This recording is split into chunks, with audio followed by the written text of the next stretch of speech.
Hey, what's up YouTube fam? It's your man Charlie Anthony, and I'm back with another FYI DIY video. And today's video I am going to be installing these new wires for my turn signals that have resistors on them.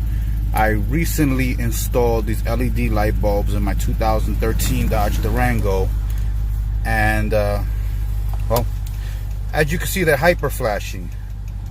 So these wires, these cables that I got, are supposed to keep it from hyper flashing, and it's supposed to override the code that's showing them as they're blown out. As you saw in the beginning of the video, it said my right rear lamp was out, my left rear lamp was out. So let's see how these cables work.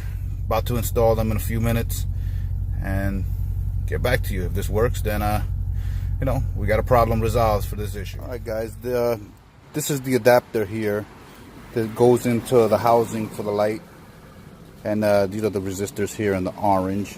I'm about to install them. As you can see, I already got the light housing out, and I'm about to install this, and we'll see if it resolves the issue of the hyper flash.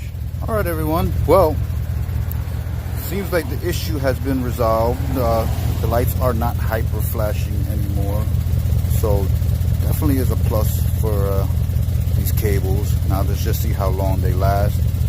Apparently, from what I've read, also the resistors on this do heat up, so hopefully that doesn't become a problem.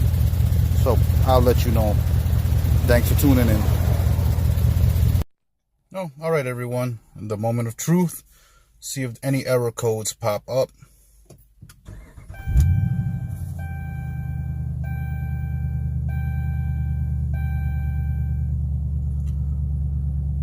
So yeah, those cables that I ordered from Amazon are working so far. I don't see the error code telling me that my rear lamps are out.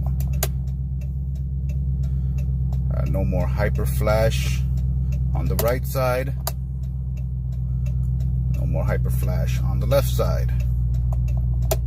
So that's a good thing at the moment. So once again, it's your man Charlie Anthony with another FYI DIY video for your information. Do it yourself. Don't forget to subscribe. I do videos on pretty much anything and everything that I can do that will help you. For your information, do it yourself. And I'm out of here.